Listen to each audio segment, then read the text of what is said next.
Hello and welcome to Mainstream by SIFTER. This is the second part of our Game of the Year episodes. Our look back at the games of 2021 and the ones that made the biggest impact on us, from big, small, AAA, whatever it ends up being. There's games that we're going to be thinking about for a long time and maybe suggesting to our friends. My name is Gianni. I'm the executive producer of SIFTER, and joining me on part 2 of Mainstream's Game of the Year is Adam Christou. Hello. And Daniel Lang. Hey, everyone. We're going to jump into our titles we've picked right now. Let's go. Sit down for a chat with your pals in video games. This is Mainstream. So, Gianni, let's actually start with you. What is your Game of the Year? What cut through for you in 2021? For me, I actually completed a lot of games, and the big change for me was being able to play games remotely using remote play. I think I talked a little bit about this in our last year's episode, but that was the way that I played the majority of games. Not much has changed in that time. The handheld format of playing these games is the way that I can complete them these days. I don't have time to sit in front of a TV as much as I would like to. So, all of these games that were suited to that are the ones that I lent towards. So lots of the sort of people would describe them as sort of first-person narrative games. Things like Call of the Sea was a game that I played this year. But the one that really stood out to me was one that has been sticking out for a lot of people. It's a game that I think a lot of people have enjoyed. It's been critically acclaimed, and it's come out from a small team in Australia, which is fantastic, and that is Modern Storytellers, The Forgotten City. Now, if you have never come across this game before, I'll give you a little bit of background. So it originally started out as a mod for the Elder Scrolls Skyrim. Nick Pierce, who is one of the main developers of this game, was making a mod for this game. It was critically acclaimed. It actually ended up winning an Australian Writers Guild Award for its narrative design. And then the idea was had to turn it into a full-fledged game. The general idea sort of stayed the same, but the context and the modernization moved into a new context. So basically the premise is you're a modern-day person, and you're thrown back into the past 2,000 years ago, and you find yourself in a subterranean Roman city, a little town really, and you are stuck in this time loop, and you basically have to solve the puzzle, which is there is a set of golden rules. They're basically like sins, thou shalt not steal, thou shalt not kill, but if anyone in the town commits any of these crimes, the entire town gets punished and is turned immediately to gold. And, it's a pretty simple premise. It's quite small in terms of, characters. We're talking about 20 people in total. But for me, it was a game that really captured me because it ticked a lot of the boxes in terms of those larger scale games that I probably wouldn't find time to be able to complete these days. It was a nice, tight narrative experience that was really clever and actually really rewarded you for thinking outside of the box in a way that I was really impressed with. Like a big part of this game that I think about is that it sounds a lot like a detective mystery that you're kind of unraveling and unspooling, but kind of housed within a really cool setting that really explores ancient history. And I think that's been a lot of what people have taken away from it, is just writing and setting and mystery solving and puzzles are really great in this game. Yeah, the design of the world in which you play, the town that you're in the Forgotten City is designed to be as historically accurate as possible. The developers worked with historians to try and really capture the vibe of what it is, but it just feels like a real place. The characters, you get small insights into their life, but they've got pretty reasonable motivations. You can find the guy who's a bit of a grifter, who's really trying to just make money, the most amount of money he possibly can. You can find people who've fled persecution in their homelands and found themselves as part of the Roman Empire at the beginning of the Common Era, and you can find early Christians who found themselves persecuted at a time of change in the Roman Empire as well. So what I really liked about it is that it feels like those larger scale quests that you would find in a game like Fallout or Skyrim. Think about those Thieves Guild quests or the Assassin's the Brotherhood quests or anything like that. Those larger scale quests that you would complete multi-stage, but the benefit of it is you build on each time you go through. So there isn't a huge punishment for experimentation. And if you think of a clever way to solve a problem and you're able to pull it off within the time limit, you're able to do that. And that's what I really, really, really liked about it, is that it really ticked that box, and you could see the influence that the Bethesda RPGs have had on this game, and it really felt like a really nice, succinct experience in that way. Yeah, I'm kind of curious about the time loop element of this game, because I think that they're, one of the big struggles of creating a game that's built around like a set period of time and you repeating it is like, how do you make repetitions interesting? How do you catch yourself back up to that point where you left off in a previous loop? Like, I think of the Outer Wilds, and there was no real catch up with their time loop mechanics, but it was your knowledge of the world and how it functioned that allowed you to kind of like make progress and speed through things that you'd already solved in a previous loop. 12 Minutes had some like elements which were unsuccessful in how you speed through its loop. But how does the Forgotten City handle that kind of opening point of the time loop where it's like you're back in again, and like, how do I avoid going through the minutiae of like setting things up like dominoes before I can explore new things that I uncovered in a previous loop? Well, quite cleverly, what it does is it actually incentivizes you solving a bunch of the small elements of this, which actually helps you unlock a next part of the quest, basically. So there's a character called Galerius, who you talk to pretty early on, and you basically say, hey, hang on a second, this is a time loop. Here are all the things I need you to do, and you literally list off all the things that you've completed, and Galerius, as soon as you re-enter the time loop, will run off and complete a bunch of those tasks. And that is a really clever way to get you back up to speed, but it also is required in order for you to progress. Salve, friend. Mind telling me who you are and what you're doing with that bow on your back? Oh, sounds serious. I'm listening. Yulia. Oh no. All right, I can do that. Lucretia, no time to explain. I'm supposed to give you the Silphium resin for Yulia. What? Quick, give it here. I'm just going to help her swallow this. I think she's going to be all right. Galerius, you're amazing. How did you know? I was just doing what the new lady told me. And what's cool about this is there are multiple ways to finish this game. There are four endings that you can complete, and one of the endings is by basically building up on all those little pieces of knowledge that you've built over the time to get to the final ending, which they call the canon ending. And when you get to that, it's pretty seamless, because you don't need to go and do all that legwork again once it's been done. Things that you've collected pass with you through each loop, and some of them, the reagents or the items that you need to solve a puzzle, they don't get diminished. You can use them 100 million times. So if you need to just hand them off every single time, you can. So that's what I really liked about it. It felt like you had meaningful progression each time, which I think, in like another game that I really loved from previous years, Hades, right? You always felt like you were moving forward in progression, and that's what I think this game does really well as well. For a time loop game, it has that sort of feeling of I'm always moving towards my final goal if I keep my eyes on what I'm trying to do and I've got a clear vision. And it's pretty good at guiding you too. If you get lost, it actually does have a pretty good hint system as well to kind of guide you in the right direction. So yeah, for me, it's one that I found that is really enjoyable, and I actually 100%ed it, completed it, unlocked everything I possibly could. I got my full squeeze of the lemon out of the Forgotten City as a game that I thought would be, it was a shorter experience, but because it was so engaging and I wanted to keep experiencing the world, I spent more time in it so that I could get everything possible. Something I'm curious about is you mentioned that this started off as a Elder Scrolls Skyrim mod. Now that it's like a full game, does it feel like Skyrim at all, or is it completely its own thing and it's used the engine to really hone in on the mechanics that they're trying to go for that maybe is limited in the Elder Scrolls engine? Well, it's been rebuilt, so it is in Unreal now, rather than the engine that's used for Skyrim. So it's completely new in that sort of thing. I would say it feels that way in terms of game language and game design, not in terms of the way it looks. Like, it looks like a modern game. The artwork is phenomenal. It looks really like high quality design of the assets and the characters in the world that you're in.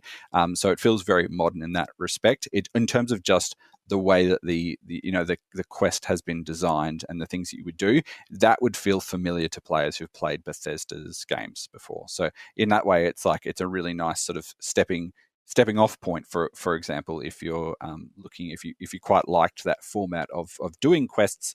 Mostly it's a talking game, right? You're solving puzzles that way, but you do get the opportunity to go and do a little bit of combat in this game, and build up from things from there. So that is The Forgotten City by Modern Storyteller. That is my pick for Game of the Year 2021. Let me know what you think. Let's jump into our next game.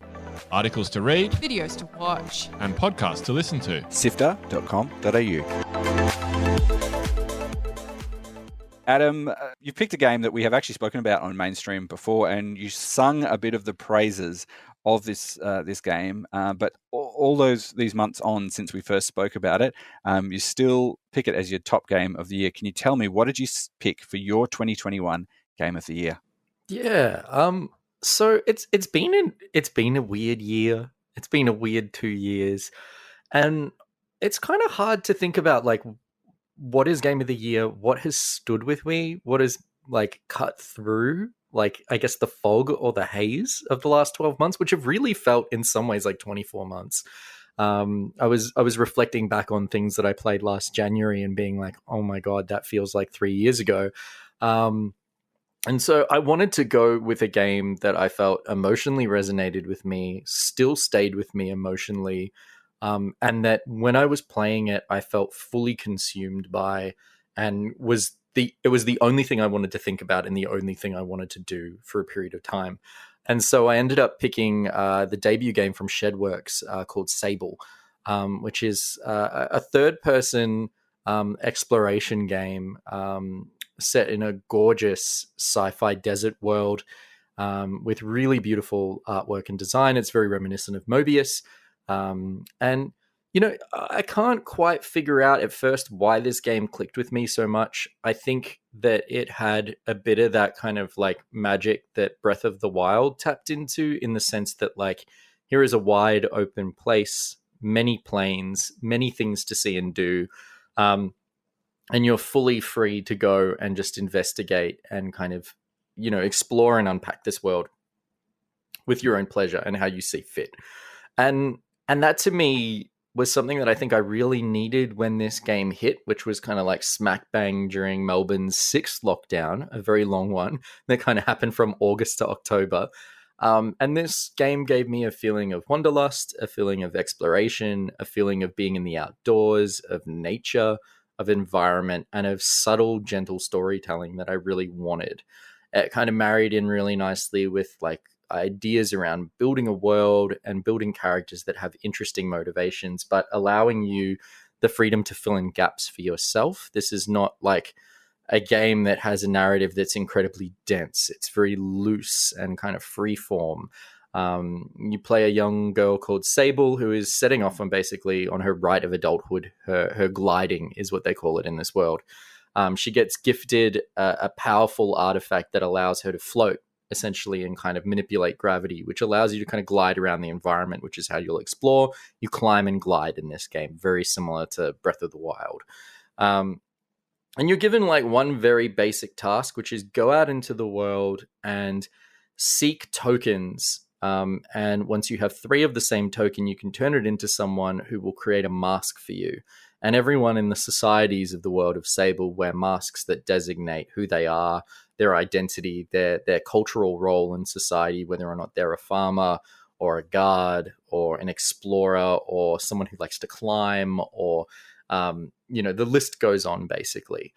So you kind of sent out with your initial tribal mask and told to explore and collect masks. You can finish this game after you collect your very first mask and kind of uncover none of the map, or you can do what I did and literally try to see every single thing that is possible in this game and climb up every ridiculous mountain just because they're there and you can. And I found that really gratifying. I felt the idea of like, this game stops when I want it to stop, to be really satisfying. I enjoyed that concept in terms of how it related to SABLE's journey, in terms of like it being like a coming of age story, to be really satisfying as well, because this is essentially a story that when SABLE's ready and has found who she wants to be, she can return to her tribe at any time and then commit to that identity for the rest of her life. And I found that a really fascinating, interesting way to kind of hook you into like when you decide you want to stop with this game. It just fully captivated me, and I still think about it. And so I think that's the reason why it's kind of been my number one. There's only a handful of other games that have kind of had that same throughput for me throughout this year. And so, it just makes sense to me that the game that is like spent the most time in my brain and refuses to leave after I finished it gets to be the one that I pick as my game of the year. Do you think it was because this game was so different that it was giving you something completely new, or was it because of the familiarity with some of those systems, like you mentioned with the Breath of the Wild, that kind of made it fit perfectly for what you needed? Yeah, like I guess it's not exactly like a game that you would say is like bold and inventive in brand new ways.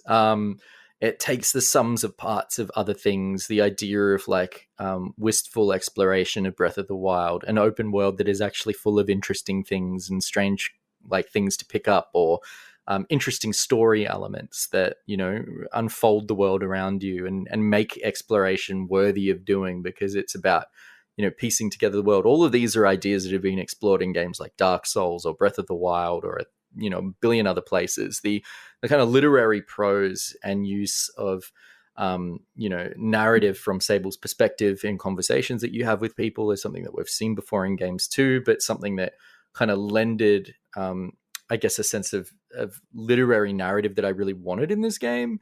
So it's kind of interesting. Yes, I feel like it didn't really achieve anything new. Maybe familiarity is what I craved from it. It kind of ticked off all those boxes that I want when I play like an open world game with a lot of icons, except Sable has no icons, and you're just kind of wandering from things you see in the horizon instead. But I got that same sort of like completionist tick that I do when I play like a mindless Assassin's Creed game and I want to collect every icon on the map of a zone, or when I very recently at the start of this year finished both Insomniac Spider-Man games, Miles Morales and the PlayStation 4 one, and completely platinumed both of them because I just wanted to go through that kind of box checking process of collecting everything. I feel like Sable does that in a way that's invisible. The checklist is not there. You don't know what the boxes really are, but the compulsion to see and do everything and have it feel really satisfying was quite high in a different way. So maybe that's where this game kind of becomes a bit more, I guess, revolutionary and interesting, rather than kind of familiar or comforting, if that makes sense. Yeah, that is interesting actually, because I've often wondered in open world games and then having those icons be part of the map and you can see, okay, I'm going to miss 3 things from this one checkpoint or whatever. But Sable, as you mentioned, you can kind of finish it after you collect the first mask. And I guess that's where that sense of satisfaction comes in, is because you don't actually know what you've missed. Yeah, and really it's your own interpretation of Sable's journey. It's like you are deciding as this character when she's done with her exploration and when she's done with her gliding, essentially, and when she's accomplished her goal. So there's a lot of agency in you and your interpretation of the character you're playing that fits in really nice with the narrative in terms of when you want to full stop this thing. And because there is no like, I guess, like main story or end boss type situation, you don't feel like that kind of tension that you do with other open world games that can feel a little bit weird, where I think of Skyrim all the time as like, who finished that main campaign or remembers finishing that main campaign? I feel like it took me years before I actually finished the main Skyrim story, and it was not great. And, when I think about Spider-Man or Spider-Man Miles Morales, I feel like there are moments where I just ignore the main story for like multiple hours so I can just clean up the map. And Sable has none of that because the main story is kind of exploring the map. And you don't really know what you're cleaning up so much as you're like looking for interesting shapes on the actual map itself that might be something, or you're literally looking in the horizon with like a viewfinder to kind of mark compass points in your field of view that look interesting and worthy of exploration. There's a couple of quests that have marker points, but they're few and far in between. So yeah, I really like that idea of like, here is an interesting world. It's what you make of it. Go out there and find things. It has that kind of Abzu vibe if you've played that game as well. It's just that the exploration in and of itself is the reward rather than completing a whole bunch of stuff. Absolutely. Abzu's a good comparison. I think Journey is another great and very obvious comparison because they're both set in the desert. Um, and yeah, it's kind of got that, like, yeah, destination is not the point. It's the journey that gets you to the destination. You know where the destination is going to be from the very beginning because the game tells you you're going to go back to your village at the end of the game. So it's kind of like you already know where the end point of Sable's journey is going to be. It's about the destination and the decision-making process of who is Sable going to be as a person during that story, that makes it really compelling.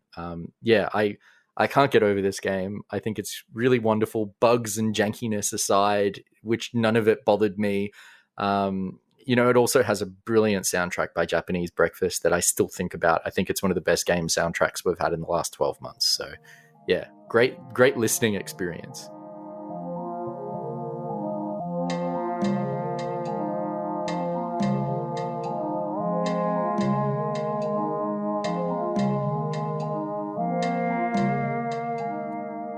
I guess the last thought for me is just thinking, how powerful is it to have the narrative sort of be in tune with player objective? Meaning that sometimes you get games where it's like the character itself and the story at hand is going directly opposite of what you're doing in the game, with these different objectives and stuff. But having both of it marry so well, do you think that's a really great way to experience? Yeah, totally. I mean, like, I feel like we're heading back into the territory of very old games discourse around like ludonarrative dissonance, around like, when I think all the way back to like Uncharted 2 and 3, where people are like, Nathan Drake's this really nice chill dude who's making jokes, but then he like shoots 150 people in the head.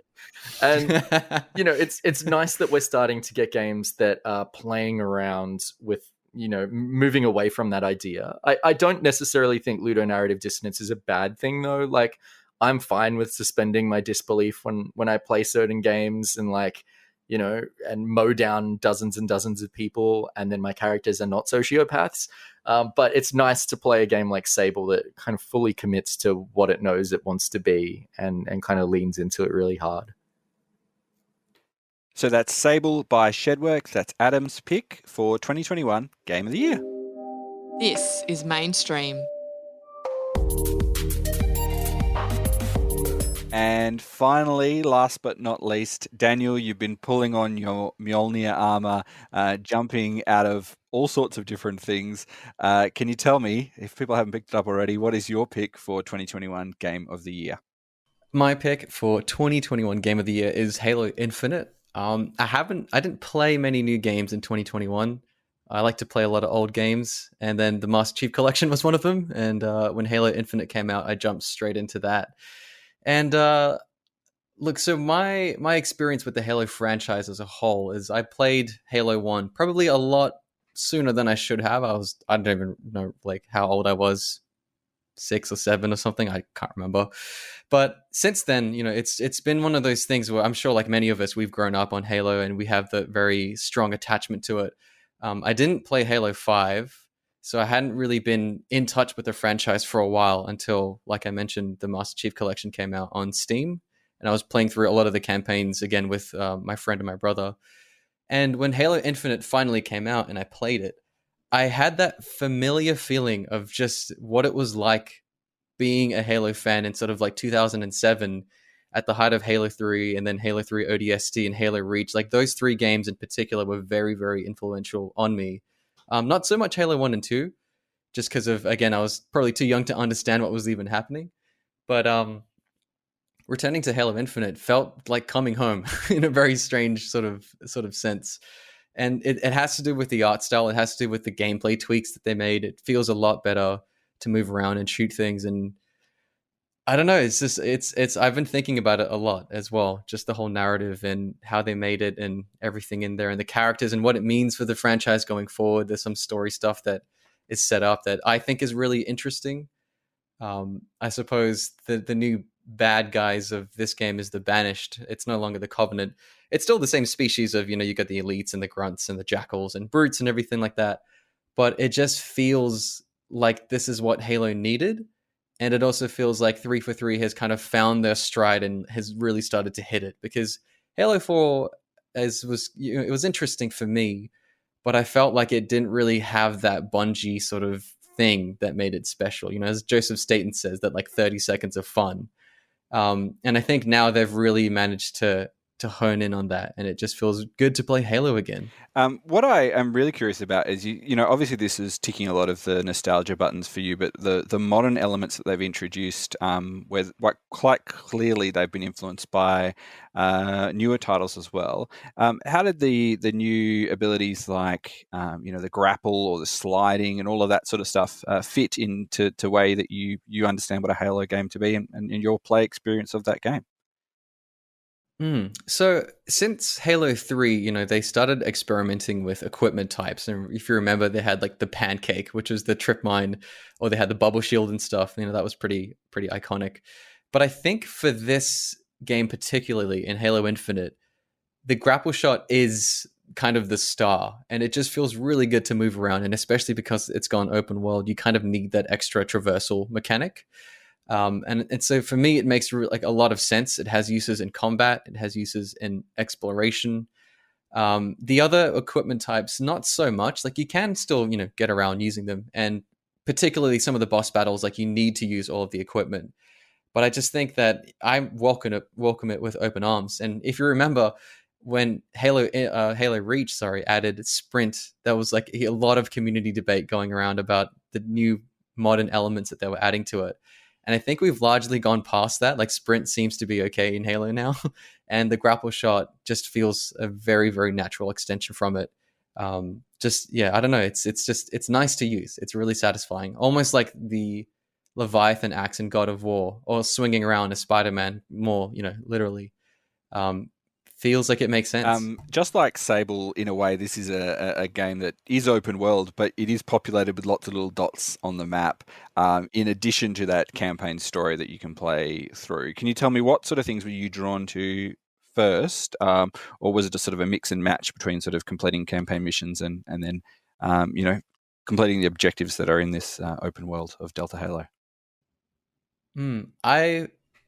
I feel like I'm sort of with Adam on this one, where whenever I see that there's like a story mission checkpoint, and like I have to go here to start, follow the next objective, I like to do everything around it and then go there when I feel ready, just because I know that when I finish a game, when I finish the storyline, even though I could go back and theoretically play around in the open world, I just don't have that motivation anymore to run around and do things. And so I kind of like to time, at least in a lot of my playthroughs, finishing all the objectives by the time I finish the main quest. And sometimes it's hard to tell. So basically, the things that I really like to do is just getting all the Marines, getting all of the extra bosses that you have, liberating all the outposts, so to speak, and finding all of the Spartan cores. I'm pretty sure I actually had like a fully upgraded Master Chief before I even got halfway of the campaign, just because like I just put a lot of time into doing all that sort of stuff. And I guess after a while, it can feel a little bit samey, a little bit repetitive, but that's kind of what Halo is. Like for what it is, which is like an open world Halo game, everything kind of feels like it has its place. And they feel different enough between objectives that it feels fresh a little bit. Like, the combat stays the same and there's not really that much freedom as far as other open world titles and stuff. But for what it's trying to do, I think it does it really well. Do you have a favorite moment where something just happened to go exactly your way, or something that really you think about, after finishing this game and sort of moving on to other things to play? Yeah, there's a few actually. Just because again of that open world nature, there are some things that you can have a lot more freedom as far as how you want to tackle certain objectives. I think there was one point where I was scaling this really, really tall mountain. And right at the top, they put a sniper rifle there. So I picked it up and I was looking through the scope. And I saw a jackal and shot him immediately and went down there to kind of clear out the rest of the enemies and realized that he was the boss of that area.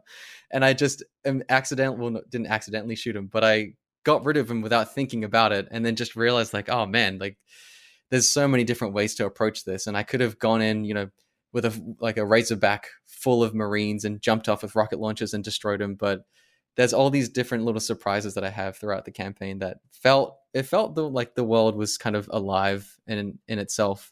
And there's just something really different about exploring a Halo ring compared to different maps in other games that I really appreciated.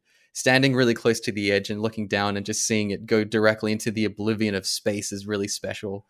And I just think that there's a lot of different moments like that in the game. Another one that comes to mind is just sort of when you get in the flow state of combat, because like I mentioned with the grapple shot and other bits of equipment, there's a lot of different things that you can use to approach any different combat scenario, and especially the guns that you have on hand as well.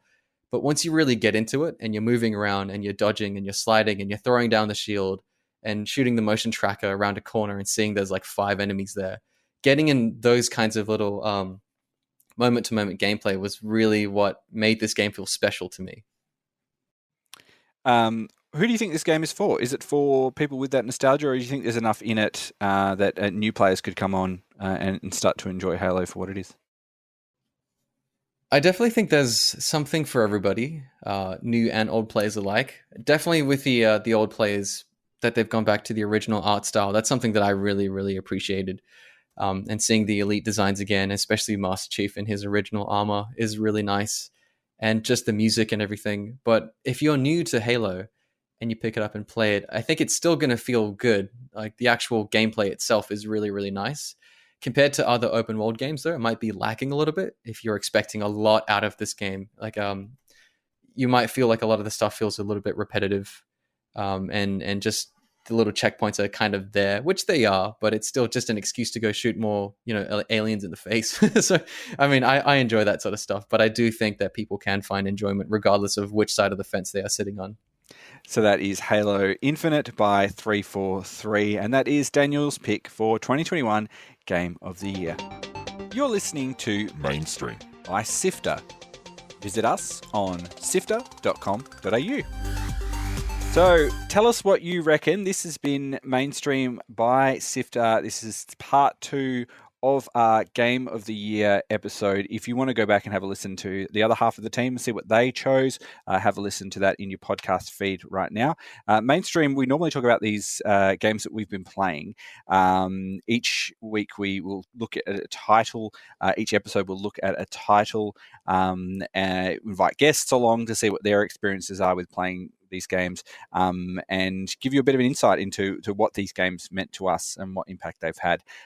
Thanks to Brian Fairbanks from Salty Dog Sounds for composing the Mainstream theme music. Now, SIFTER is produced by Nicholas Kennedy, Fiona Bartholomaeus, Daniel Ang, Adam Christou. Mitchell Lowe is our senior producer, and my name is Gianni Di Giovanni, and I'm the executive producer. And Daniel, if people want to find SIFTER on social media, where can they go to? You can give SIFTER a follow on social media, as well as at SIFTERHQ on Twitter or Instagram, or join us and discuss your favorite games in the SIFTER Discord. So visit sifter.com.au/Discord. That's sifter.com.au/Discord. And Adam, we have another podcast as well. Can you tell us a little bit about that? Yeah, we got a podcast called Light Map. And it's really sick. It's a podcast where we talk to game developers, creatives, and people who are just doing really interesting and cool things in interactive media and games. You can go to your podcast player and type in SIFTER. That'll give you the ability to find Light Map. And you can also give us a follow there. And you can get every episode of Light Map and Mainstream for free on your podcast player of choice. We've got a website as well where you can find articles like our 2021 list of every single Australian-made video game that we could find. We spent months and months and months working on it, collecting every game that came out last year. So if you want to pick up an Australian-made title, that's the best place for you to go to. It's at sifter.com.au. There's also articles, videos, live streams, all of that and more. So that's sifter.com.au. And if you want to support the work that we do, the independent journalism that we do, you can do so by heading to the SIFTER store. That's sifter.store. We've got some really amazing, unique video game-inspired designs created by local Australian designers. And you can grab a shirt with a design on that, and every shirt you buy contributes directly to us being able to make more episodes of Light Map, to travel to more events, to talk to more developers all around the world. So that's sifter.store to support some independent journalism in Australian gaming media. That's all the time we have for Mainstream this time round. This is our Game of the Year episode part 2. Tell us what you thought was the best game of 2021 in our Discord. We'd love to hear from you. But until next time, have fun.